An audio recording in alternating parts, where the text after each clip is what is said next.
we're going to start our panel. I'm so thrilled about this panel. We have three awesome panelists for this topic on creative learning and AI. I'll start over here. We have Victor Lee from Stanford, Karen Brennan from Harvard, and Mitch Resnick from here at MIT. Thanks to all three of you for being here.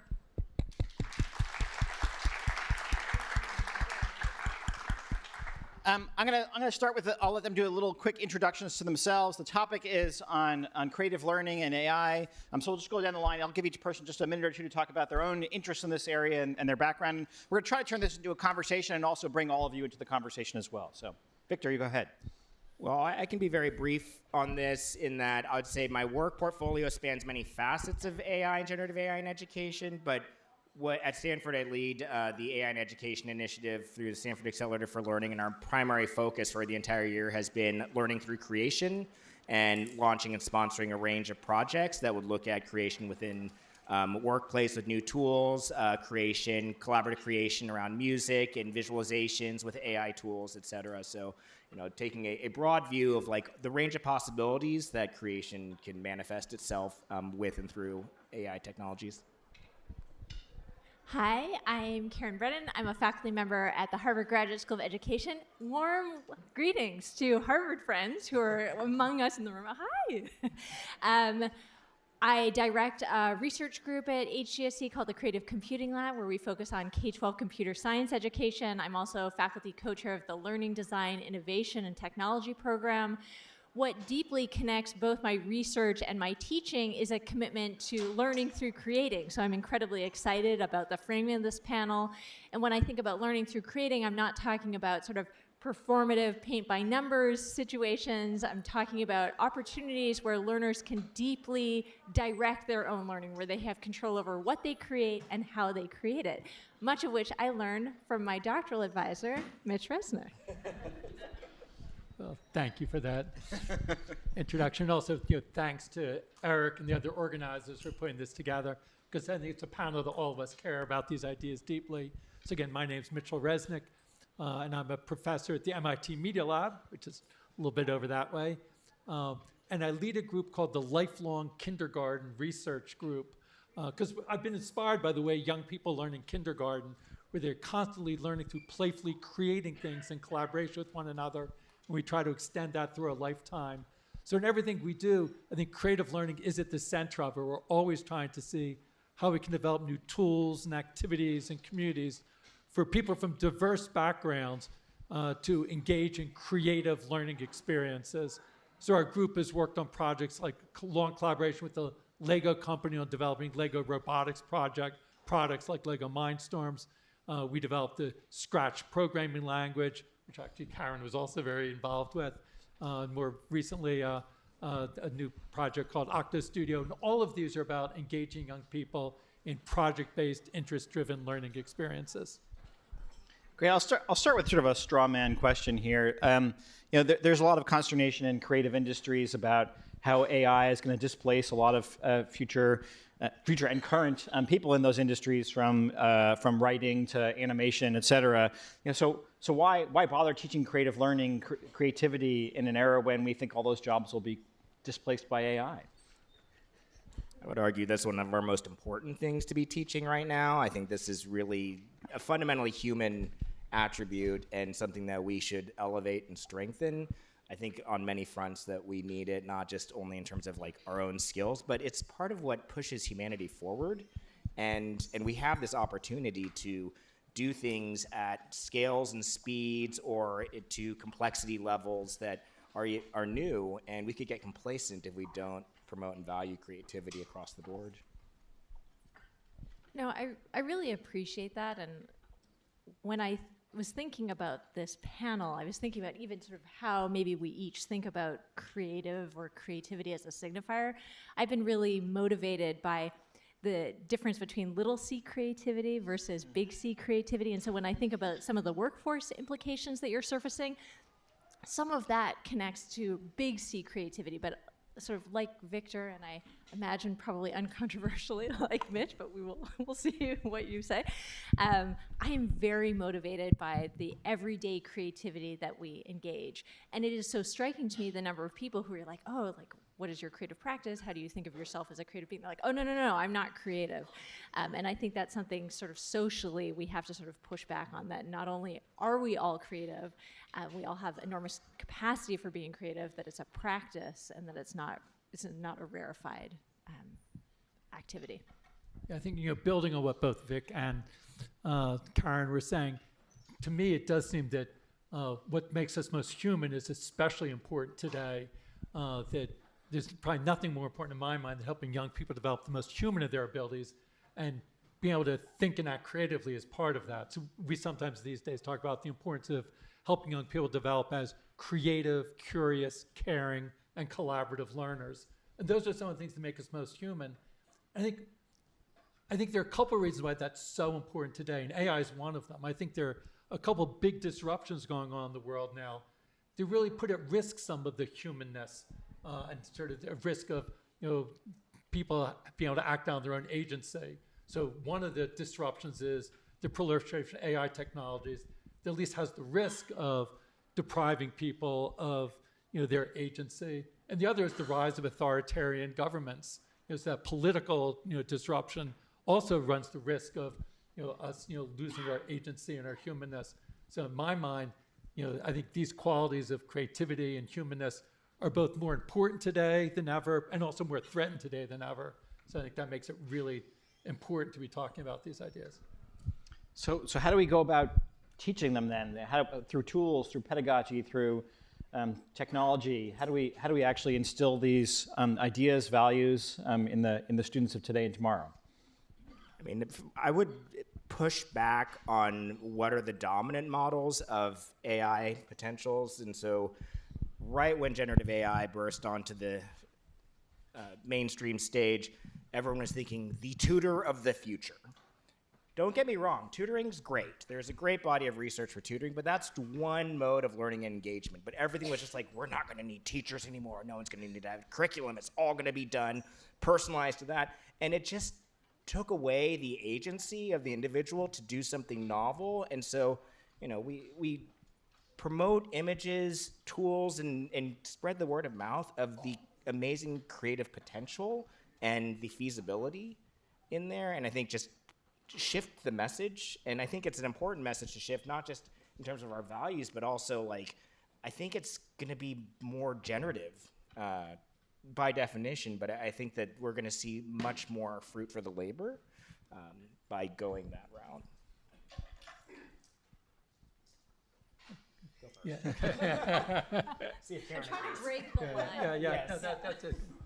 Yeah, and no, but I do think following up on that, I do think it's so important to be thinking about just what people's models of what education and learning are about, because I do think AI could be used in all these different ways. So it could sort of reinforce some existing models of pedagogy, or it could support alternative models of pedagogy. It could do either. So for me, it's so important for us to be thinking about that and always keeping it at the center. I do find that, in my mind, there's still a lot of talk. As you said, there's sometimes this talk with tutoring.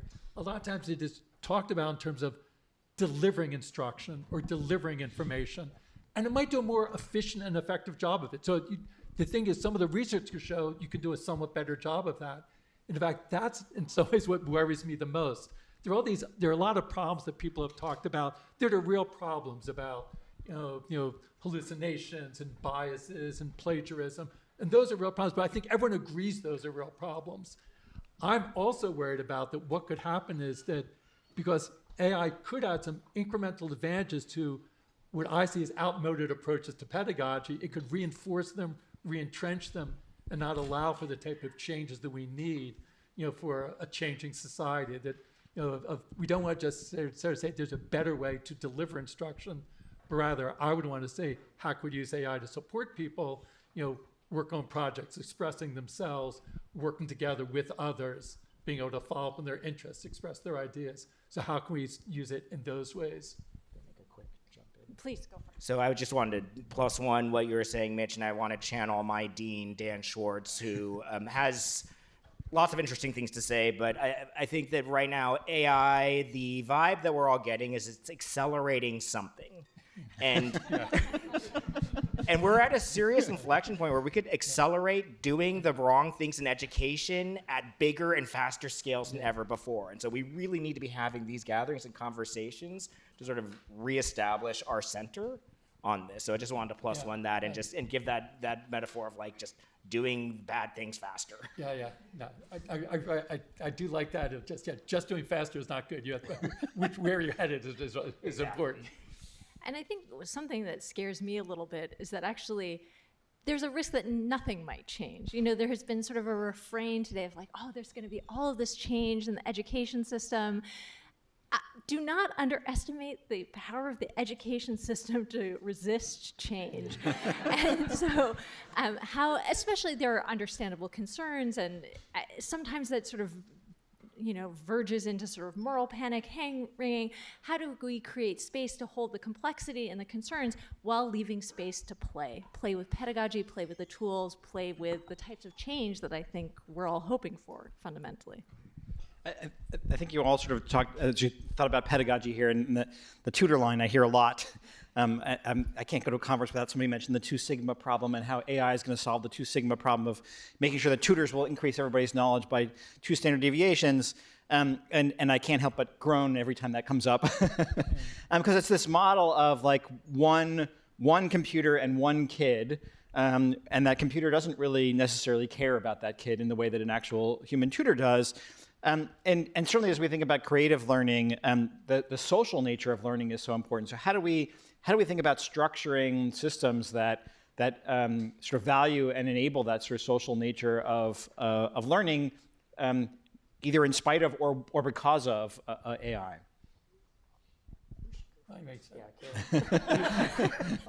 A lot about social. Well, no, I care deeply about the social. Actually, there's beautiful work taking place at the Media Lab. Caitlin Miller? Caitlin Morris, my apologies.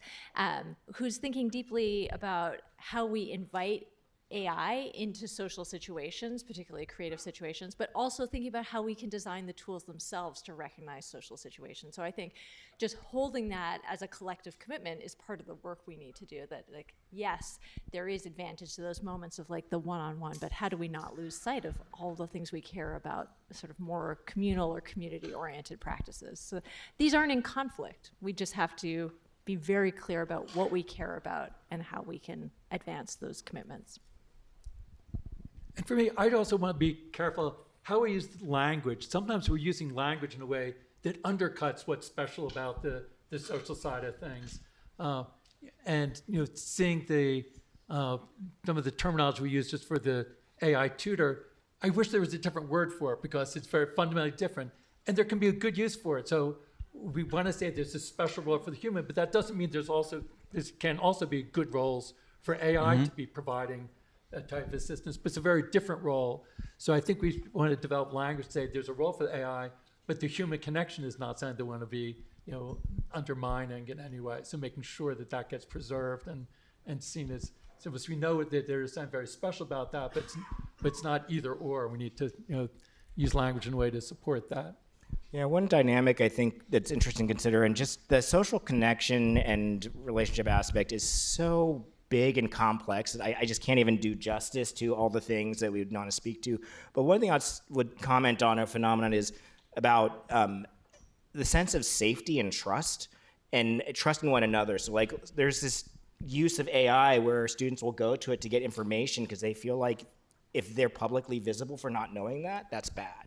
And I want to change that. I want people to say, oh yeah, let me check what AI says, and we can all talk about it. And that's not seen as an illicit or a shameful thing. The same way that like creating something very clever with the help of AI can be really fun or novel, or seeing how your creation looked against something that AI had done. But there's this sense that I think we have generated a society of extreme self-consciousness in there, and that's been affecting sort of the fabric of trust, to feel like, hey, we can share vulnerabilities, ask questions, feel like we're on our own respective journeys. And so I just want to flag that as we think about how to maintain or build those social relationships, the capacities of learning, that we also think about like what makes it feel hard for that to be there. And I think a lot of it is that we just have all these forces creating this pressure of perfection or full independent proficiency or something that we need to push back against, that we need to recognize and celebrate. Tools have interesting potentials, and our journeys are rich and wonderful things that we should all be meandering on. Actually, one thing you think about the social side that I've been thinking about recently, with in our work with Scratch, where there's both the software for creating your own animated stories or games, but also a community where things get shared. And like with App Inventor, where we heard earlier, there are millions and millions of projects made with App Inventor, and millions with Scratch, and millions of kids out there. That can be a good thing. It's also a problematic thing. It means it's hard to find anybody because you're in this big crowd.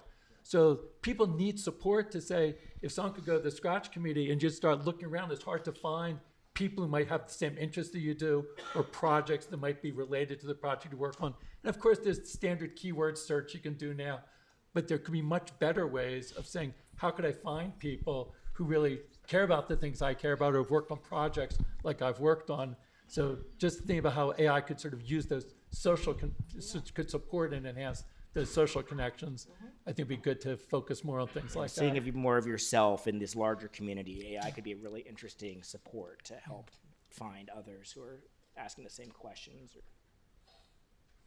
Well, I know one of the ideas that sort of drives a lot of the work that I do in many aspects is this idea of hard fun that I attribute, I think it's correctly to Seymour Papert.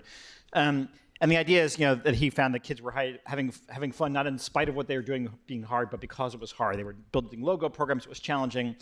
AI sort of flips that around. It's like, learning should be easy, and we hear that a lot. Learning should be easier.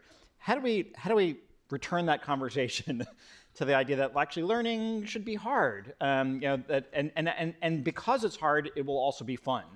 And by fun, I don't necessarily, fun is a sort of a term of engagement and sort of enthusiasm and student investment, not necessarily like the idea of like, hey, this is fun. And even you want to be careful that it should be hard. There's certain parts you don't want to be hard. There's a lot of surface level things you want to do make easy, but there's sort of some core activities that is okay. And as others have said, it's, young people, but also adults are willing to work hard on things they care about. So rather than trying to make it hard, I said try to make it meaningful. So just finding, if people work on things they really care about, then they really get motivated by it, then they're willing to work hard. So rather than easy or hard, I'd focus more on how to make things meaningful and connect to people's interests and passions. An earlier speaker mentioned the idea of AI metacognition, which I really love, just like a thing to think with, because I think that's so much of the work that we're going to be needing to do. And I say to my own students, sort of, don't outsource the part of the learning that is the point of the learning. Because I think it's really easy to be like, oh, like this is the hard part, or this is the part that I don't really want to do. But if that's where the work is, that's part of your responsibility, and the joy and challenge of being a learner is to make those decisions, and ideally make decisions that are good for you in the moment and as a learner in the long term. I would also add, it depends on where do we consider the scope of the hardness to be. So I'm trying to think about, one of the things that I find is interesting in our moment with AI is we have a real struggle or a real lack of consensus as sort of like ontologically, what is this and what does this mean? Like what kind of a thing? And so one analogy I draw a lot is food. AI is in some ways like the mass production of food, or it's fast food. Like it just makes standard, cheap, quick things on demand. And you could consider the merits and risks and costs that are associated with that. But if your task is to get food on the table, it's very different work from like trying to go from garden to kitchen and all the preparation to getting something that's conveniently prepared or delivered or through a drive-through. But if that's where our scope stays, which is like, how do I just literally get food on the table, then I think we miss something interesting. Like, I want to use some like fast convenience food examples that I've thought about. So for instance, you can take what feels like just quick, rapid AI produced things, and then from there make something really interesting and new and still celebrate the novelty. So I'm going to pick walking tacos as an example. That's when you take a bag of Fritos chips and then you add these different taco ingredients, and then you can eat it with a fork as you're moving around. And I mean, I think that's a fun, creative way to do something different. Or I recently was watching, don't ruin it for me, but I finished season 2 of The Bear, and one of the characters makes an omelet for one of the other characters, and one of the accents that she puts on it is crumbled, ruffled sour cream and onion chips. And I was like, oh, that's really clever. You get some crunch and flavor. And it was just like a big time saver. And so, the question is are we talking about the literal fast food item? There's like, oh, we have Fritos and that's it. Or we have potato chips and that's it. Or the creative work is actually the interesting compositions, the ways that we use that as part of the ingredients of this other task, which in those, I think even with food, it's like facilitating nourishment on the go. It is expressing care by preparing a dish for a loved one. And so if that becomes the thing that we focus on challenging, I think we still preserve the hard in a good way. And I think that we want to just get away from thinking the thing that AI makes faster is the inherently always has to be the hard thing. Maybe another metaphor I sometimes think about, since I've done a lot of work with the Lego company, I think about, a lot of kids grow up love building with Lego bricks. And let's say you're building a truck out of Lego bricks. You go to the store and buy a toy truck that actually works better, is more professionally done. So why is it you're building it with the Lego bricks? And it's partly, I think, the same way of sort of making your own food concoction. That it's your truck, and you add your own little touches to it. It's not that it's necessarily going to be the most professional truck, but it's your truck, and you've sort of personalized in a certain way. And obviously, the process can be joy. That if you just buy it from the store, you might enjoy playing with the truck, but there's a joy from creating it as well. This might even get enhanced with the inexpensive 3D printers. You don't have to go to the store anymore. You can just talk to your 3D printer, say, create me a truck. But does that mean kids won't want to build with Lego bricks anymore? I don't think so. I think even if they could just say, build me a truck, and it comes up, I think the activity of making the truck is going to have the appeal. They can personalize it in ways, and then they can just iterate with it and take it apart and do something else. And to use that example also, it's like we have 3D printers now.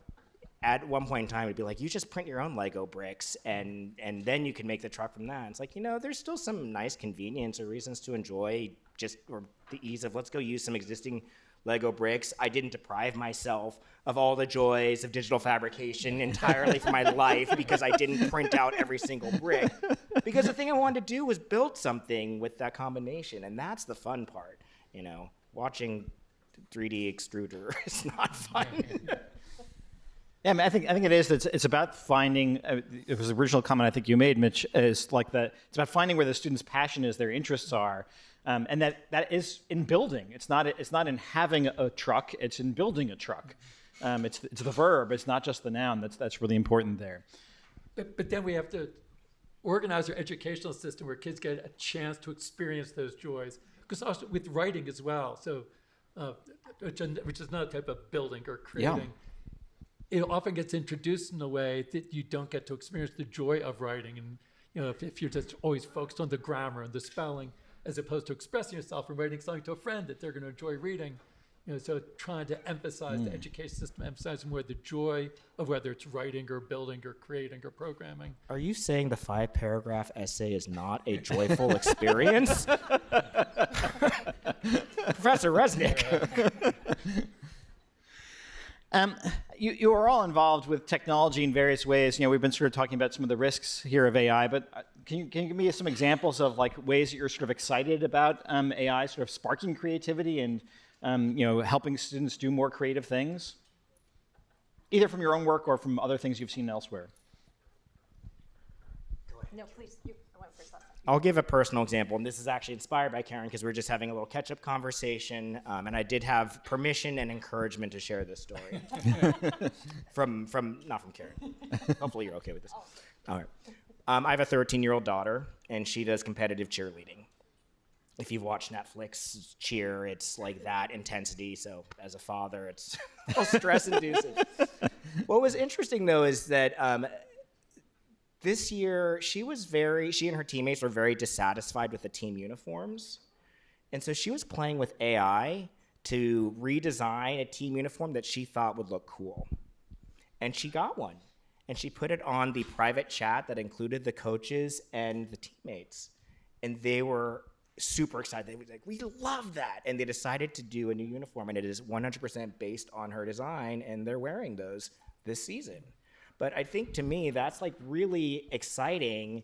And she's been embarrassed because they keep calling around saying, our new uniforms were designed by. But I think that's great because like you rarely as a young person in our current structure get to have your creations like validated and recognized and taken very seriously. And so every time they're on stage or she's getting thrown in the air, we'll know that there's something that's there in there. And so I like that story. And she was saying, yeah, you can go ahead and tell that story, Dad, because I think to me that's promise, because she would not have been equipped to nor felt empowered as easily to redesign an entire uniform in that way, but this went really far because of that. And I think that that's just one example of the possibilities that we could have.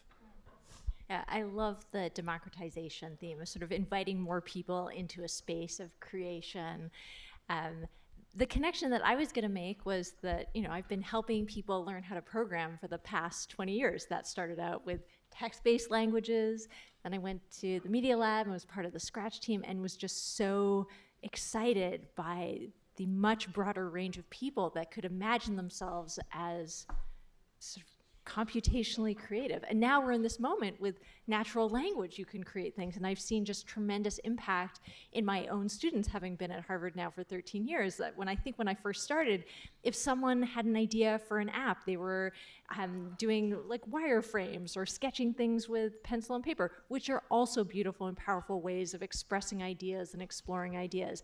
But there is something incredibly magical about with natural language, describing an idea, and then being able to share it with others in different ways. So that is incredibly exciting to me, just inviting more people into a space of creativity and play and production, and then being able to share it with others. Yeah. And maybe actually what that triggered for me is think about what things we want to hold on to about our current ways of doing things, and what things are good to let go of and be able to. And because when I've thought about with coding, the same way that it was wrong to hold on to text-based programming and resisting block-based coding, eventually there could be other approaches, conversational.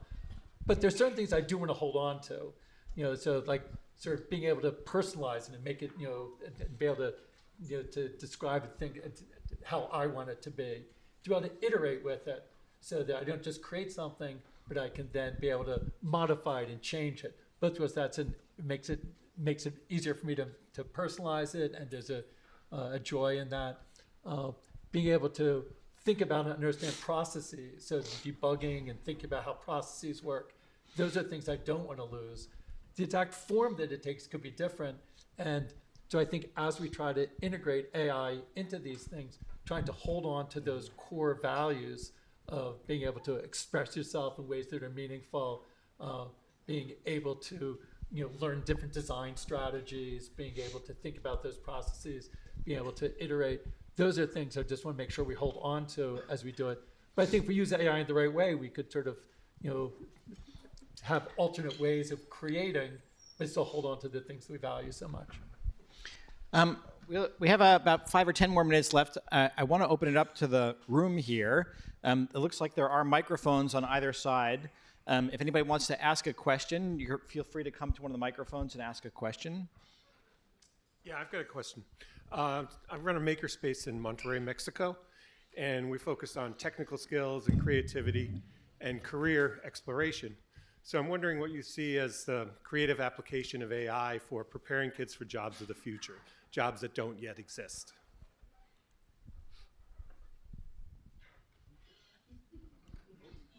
Okay, I'll start. But for me, since we don't know what those jobs are going to be, trying to focus on particular skills I don't think is the right thing to focus on.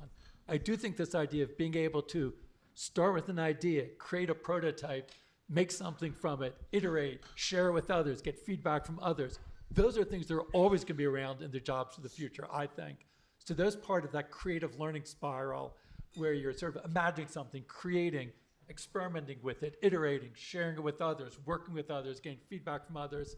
Make sure young people growing up have a real good, immersion into those processes, I think are things that are going to be important no matter how the technology changes into the future. I would add to that, what I've seen, but again, take me with a grain of salt because I've been an academic for like my entire life, is the people who land jobs or create new jobs, they make the case for themselves. And I would encourage that, whether it's like, here is how this product or this idea went from concept to prototype to, user feedback all the way here and where I think it goes. But being able to tell that story is, I think, in some ways timeless, and what convinces someone to say, we want you, or I could envision that job being a thing, and then that you can create that. So I think that gets to sort of the soft skill of communicating in there, because the technical skills will always change, and I think it's very possible for anyone to develop those at the times as needed if it suits their purposes, but to tell the story is the harder thing. And I'd say for the things that they care about and build in the makerspace, to learn to tell that story in powerful ways. Being a Media Lab grad, I feel like I was often asked and continue to be asked, like, oh, you must have a good sense of what the future is going to be. I think the one thing that I learned was that I definitely do not. And like one of the best qualities is humility. Two of my favorite quotes is sort of like, today was once the unimaginable future, so I try and hold on to that. It's sort of like, we don't know where all of this is headed. I also really love this other quote that it's, we wildly overestimate near-term impacts and wildly underestimate long-term impacts. So just thinking about the time scale of thing as well, which especially thinking about K-12 education is just kind of wild. Like, what could we possibly say about the best types of learning experiences in kindergarten that will reflect what children will need in 25 years, 50 years. And so what are the timeless properties, what are the timeless qualities that we can go back to John Dewey and Piaget for what we know the foundations of being human means. So it's a beautiful question. It's a beautiful question. Great, we'll take a question from this side. Hi. I think there were references made to things being hard or easy, talking about education.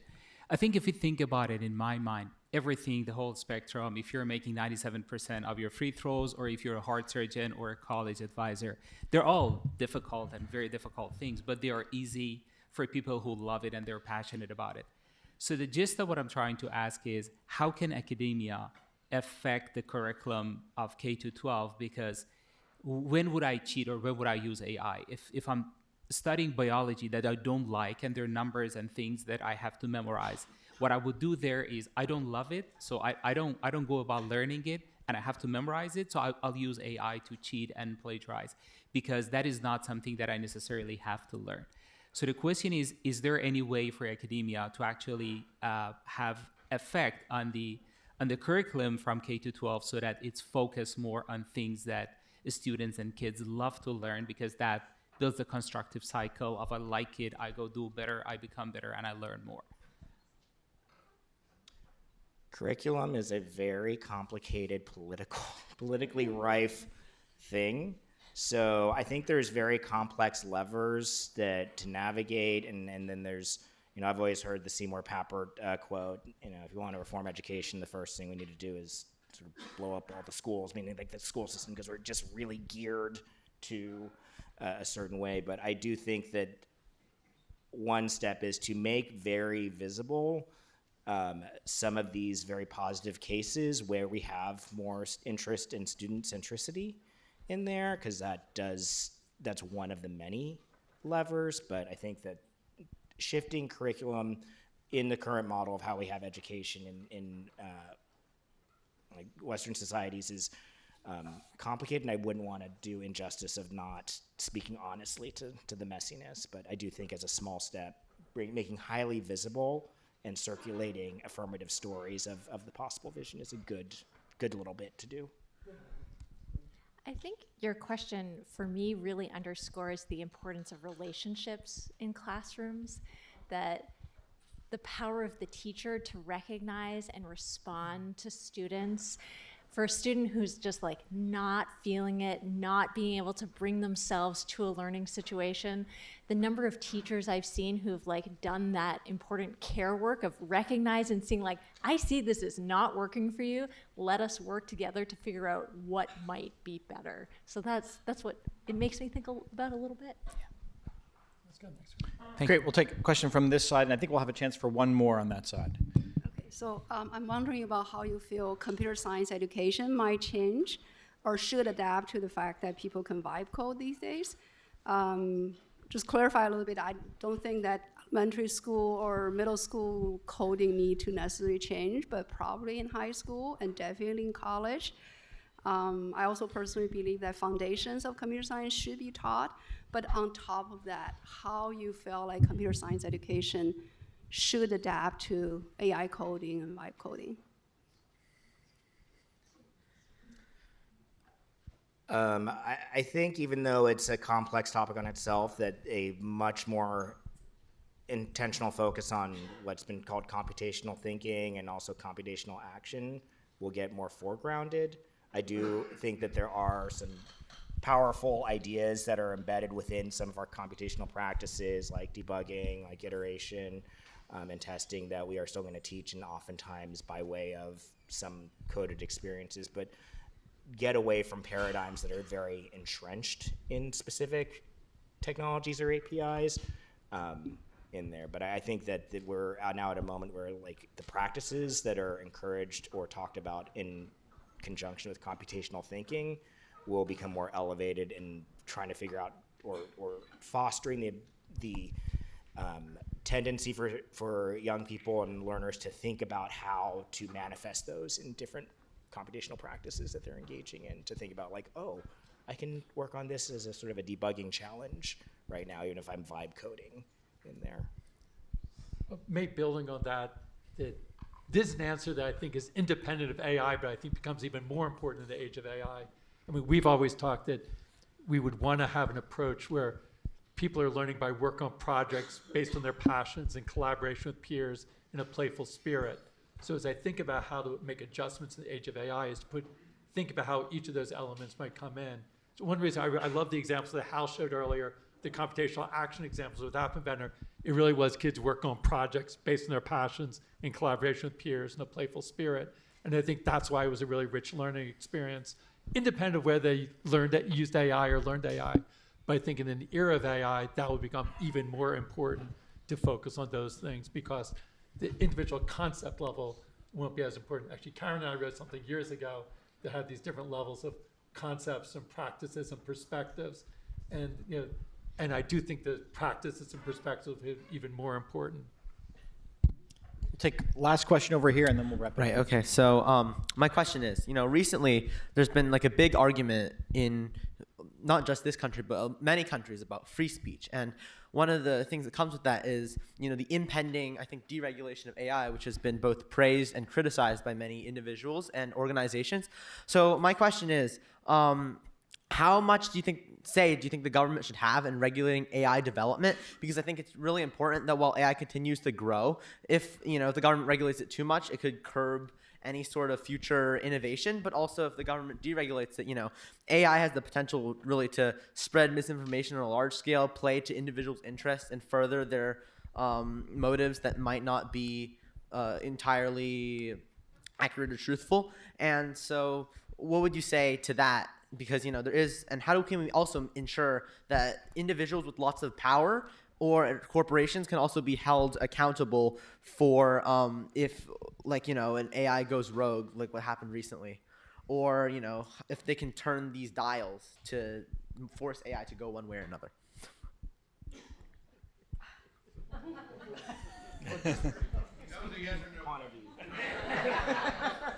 I mean, there were so many beautiful ideas that you surfaced in this, and I think it really lays bare both the enormous concerns that we need to hold alongside the enormous promise and potential. So it's like, I would not sort of dare to sort of put an aggressive stake in the ground related to that, but I think in general, I think there's a need for us to have these types of conversations. I think accountability is important. I think oversight is important. How that exactly manifests.